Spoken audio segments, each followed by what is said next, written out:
Vamos dar uma olhadinha em Mateus capítulo 1. Diz assim, versículo 1. Mateus capítulo 1, versículo 1. Registro da genealogia de Jesus Cristo. Veja como a Bíblia começa. Fala de registro. Não é o registro que a gente tem hoje, né? Nasceu o filho, você vai lá no cartório e registra, não é? Antigamente o registro não era cartorário, era justamente pelos ancestrais.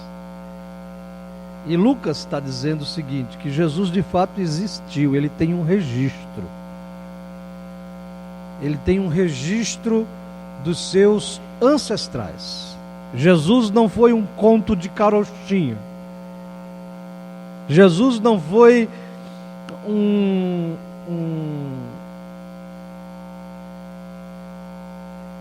romance contado. Jesus não foi invenção dos apóstolos. Jesus tem registro. Ou seja, isso ajuda a gente a entender que a gente vive no ano 2014, depois de Cristo. Ou seja, Cristo tem uma história. E é uma história que tem registro. Alguém já disse que contra fatos não há o quê? Argumento. É isso que ele está dizendo aqui. Jesus não foi invenção de ninguém. Ele tem registro, ele tem ancestrais. Ou seja, você pode até não acreditar que Jesus não seja Deus, que veio, que encarnou, que morreu, mas Jesus tem o quê? Registro. Ele tem ancestrais. De fato, ele nasceu e pisou onde você está pisando. Pisou neste planeta. É isso que Lucas está dizendo, como médico que era, como historiador que foi. Ele está justamente referendando que Jesus nasceu, não veio trazido de uma cegonha, sem lenço e sem documento. Jesus tem registro. É isso que ele está dizendo para a gente hoje. Ou seja, é a historicidade de Jesus. Jesus foi e é um ser histórico. Ele tem registro. Se você conversar com alguém e disser assim, olha, eu não acredito que Jesus veio a este mundo, você pode dizer a ele, olha, mas ele tem registro. O cartório daquela época registrou. Ah, que cartório? Está aqui, Mateus capítulo 1. Está aqui. Evangelista Mateus, o apóstolo Mateus, ele vai registrar isto. Assim como Lucas, historiador, também o fez. E ele segue. Ele diz que Jesus é filho de duas pessoas no versículo 1. Quais são as duas pessoas aí? Hein? Filho de quem? Davi. Quem foi Davi? Obviamente Jesus não foi filho de Davi. Aliás, da parte de pai, Jesus não teve pai. Porque ele foi concebido pelo quê? Pelo Espírito Santo. Mas, quando diz que Jesus veio de Davi, é filho de Davi, é uma expressão usada no Antigo Testamento para apontar a genealogia. Qual a raiz desta pessoa? Ou seja, a raiz de Jesus é Davi. Quem foi Davi? O maior rei da história de Israel. O maior monarca, o homem que mais conquistou. Um homem que mais propagou o seu reinado na sua época. Período do reinado de Davi, Israel alcançou o apogeu, a maior glória em toda a história. Davi, de certa forma, é um tipo de rei que Jesus seria. Só que não um monarca político. O reinado de Jesus é aquele que quer imperar e dominar o coração da gente. Nesse sentido, Jesus precisava ser rei como o seu, sei lá, tetravô Davi. A figura de Davi é essa figura que remete a que Jesus, ele é tão rei quanto o rei Davi. Ele vem dessa linhagem, dessa raiz. Mas fala também que Jesus é filho de uma outra pessoa. Quem que é aí? Hein? Abraão. Abraão, como que Abraão é conhecido? É o pai da fé. Então, Jesus, ele não é só filho de Davi. Ou seja, ele não é só rei, como Davi o foi. É a ideia do texto. Jesus, ele é descendente de Abraão. Lembra a promessa que Deus fez a Abraão muito antes de Davi nascer e viver? Deus disse assim para Abraão: sai da tua terra, da tua parentela e vai para a terra que eu te mostrarei. E farei de ti o quê? Uma grande nação, que abençoará todos os povos. Jesus, ele é filho de Abraão, é aquele que veio da descendência de Abraão para abençoar todos os povos. Mateus, ele estava referendando Jesus não só como rei, mas como a promessa cumprida em Abraão para abençoar todos os povos. É isso que a gente aprende com a genealogia. Jesus é o cumprimento da promessa feita a Abraão, que foi a mesma promessa feita a Eva, lá no Gênesis 3,15, que da descendência de Eva viria um que pisaria a cabeça da serpente. Está aqui. Jesus é aquele que é rei como Davi, e Jesus é o cumprimento de todas as promessas feitas a Abraão, que dele viria um que abençoaria todas as nações. Mas é interessante que o texto continua, e eu quero destacar nesse texto algumas personagens. Vamos lá. Versículo 2, dê uma olhadinha na sua Bíblia. Abraão gerou Isaac. Isaac gerou quem? Jacó. Jacó gerou quem? Judá e seus irmãos. A tribo de Judá, vamos pensar assim, é a tribo menor e mais fraquinhas diante das demais tribos. É interessante que não diz que Jesus veio da tribo de Dan, de Manassés, de Naftali. Não. Diz que Jesus veio da tribo de Judá. Aquela pequenininha, aquela insignificante diante das outras 11 tribos de Israel. Deus faz estas coisas, não é? Deus faz daquilo que ninguém põe fé algo maravilhoso e tremendo. A gente aprende isso no texto. E ele continua dizendo: Judá gerou a Perez, Perez a Zerá, cuja mãe foi Tamar.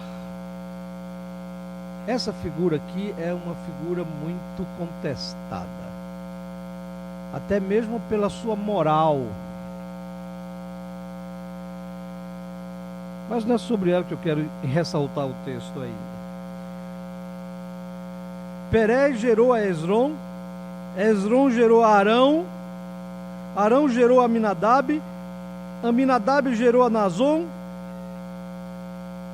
Nazon gerou a Salmão, Salmão gerou a quem? Boaz. Quem foi a mãe de Boaz? Quem foi? E quem foi Raabe? Que acolheu os espias quando Josué estava para entrar e invadir Jericó. Raabe foi quem acolheu, escondeu os espias. Mas quem era essa mulher? Era uma prostituta de carteirinha daquela época. Aquela mulher era uma mulher de ninguém. A casa daquela mulher, que era uma casa de prostituição,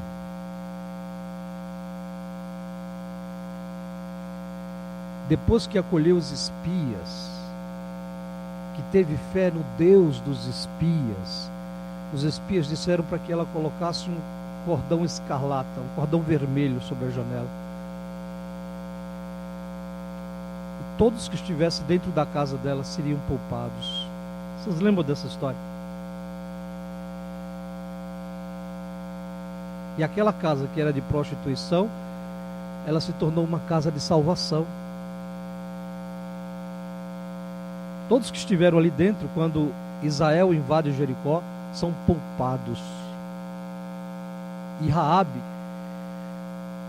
ela passa a ser, ao invés de mulher da vida, uma mulher de vida.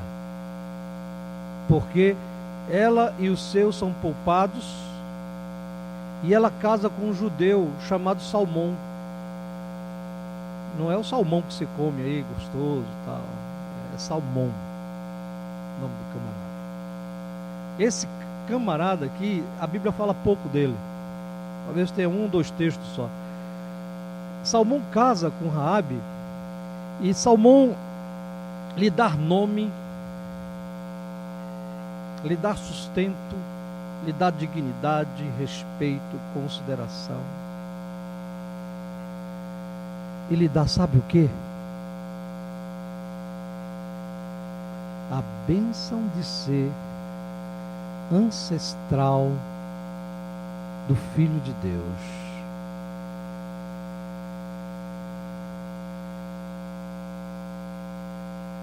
Na genealogia de Jesus, não somente tem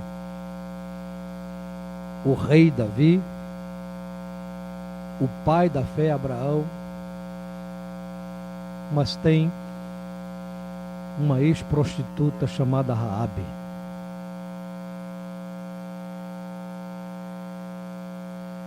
Você consegue entender a mente de Deus?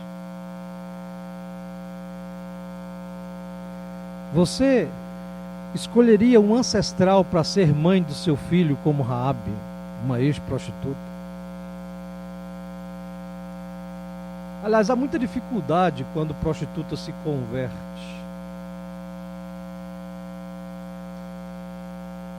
Muitas vezes as mulheres ficam até com ciúme de como ela olha para o marido na igreja. E olha bem atravessado para ela quando ela se aproxima de algum homem. Agora você imagina, o nosso Deus deu crédito a uma ex-prostituta, colocando-a como ancestral de Jesus.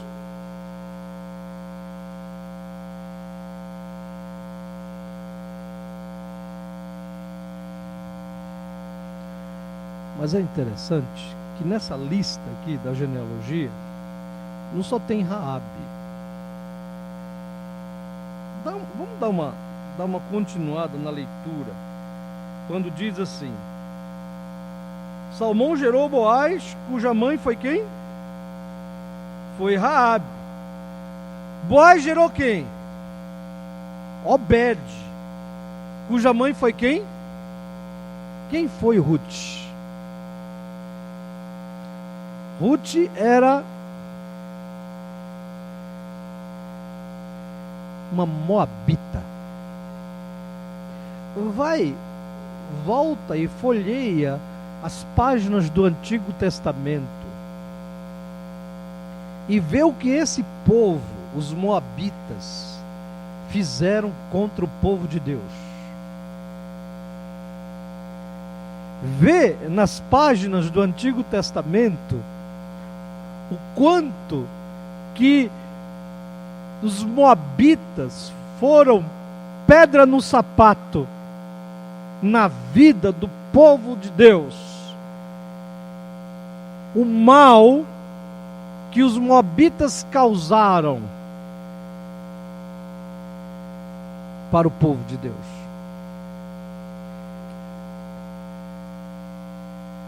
Quem é que Deus escolhe para ser ancestral de Jesus?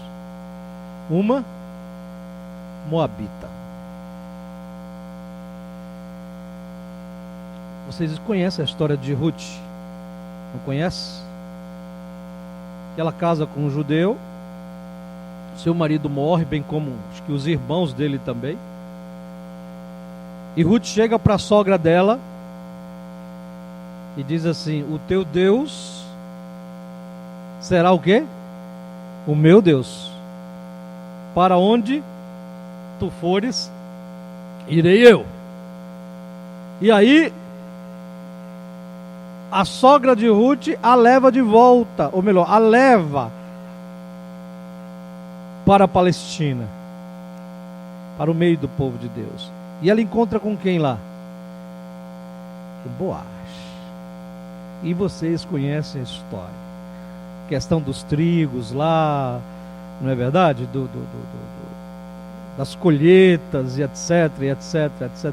Pois é, Ruth cai na graça de Boaz e vice-versa, e ambos se casam, enfrentando muitas dificuldades, e eles serão protagonistas desta história, serão ancestrais do Filho de Deus.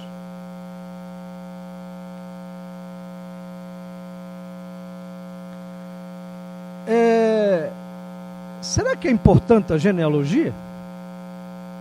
O que é que vocês acham? Hein? É importante a gente ver a genealogia, de onde que Jesus veio, de quem que Jesus veio. Olha, se eu fosse Deus, eu não escolheria uma Ruth para ser ancestral do meu filho, muito menos uma ex-prostituta para ser ancestral do meu filho. Mas Deus é Deus. As escolhas de Deus não são as nossas escolhas. A forma de Deus pensar distancia muito da nossa humana, de planejar, de fazer estratégias, de elaborar planos. Deus é Deus. Deus é aquele que faz o seu filho vir da descendência de Davi, o grande rei. Deus é Deus, faz o seu filho vir da descendência de Abraão, o pai da fé. Mas Deus é Deus. Usa uma tribo ínfima, que é a tribo de Judá, como também usa uma ex-prostituta, graças a Salmão, como também usa uma mulher que era de uma nação odiada pelo povo dele, que eram os moabitas, para serem ancestrais do seu filho.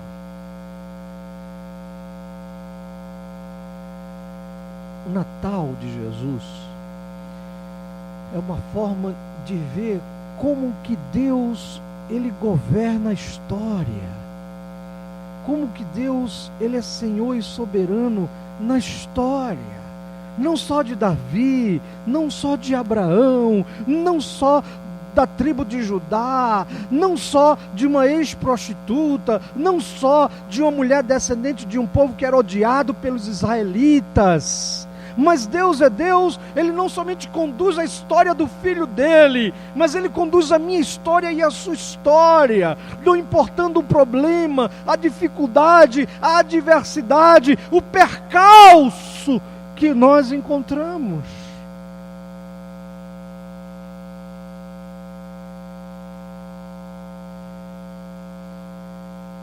A gente, ao olhar o Natal de Jesus, a gente tem que concordar com o que Paulo disse aos Romanos, que a vontade de Deus, ela é o quê? Boa, perfeita e agradável. Não importa se Ele chama uma Ruth ou uma ex-prostituta, ou uma tribo ínfima, mas Ele é Senhor de todas as coisas, e a vontade dEle é boa, perfeita e agradável. Esses dias me mandaram um vídeo, e eu fiquei muito impactado com esse vídeo. Era o testemunho, acho que de um nordestino Caba da Peste, acho que lá de Fortaleza.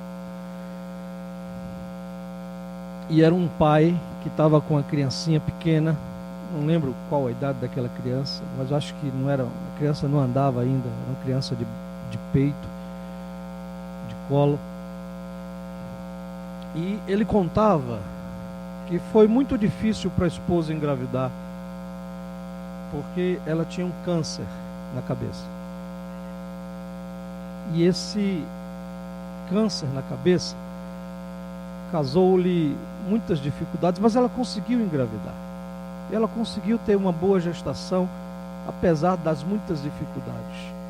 E ela conseguiu ter a criança linda.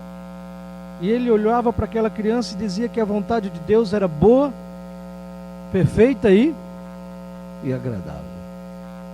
Mas alguns meses depois, o câncer, de uma forma muito agressiva, ceifa a vida da sua esposa, e ela veio a falecer.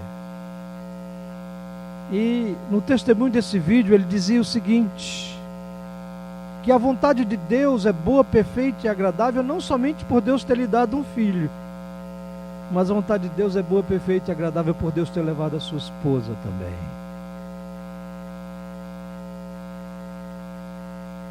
E como aquilo foi profundo, como ele falou palavras tão verdadeiras, dando um exemplo assim tão maravilhoso. A vontade de Deus não é somente boa, perfeita e agradável quando tudo nos vem e nos alegra, mas é também boa, perfeita e agradável quando nos traz perdas, dor e tristeza, porque a gente vê como olhando no espelho, e um espelho ainda embaçado, mas Deus vê a história de todos nós, o início, o meio e o fim.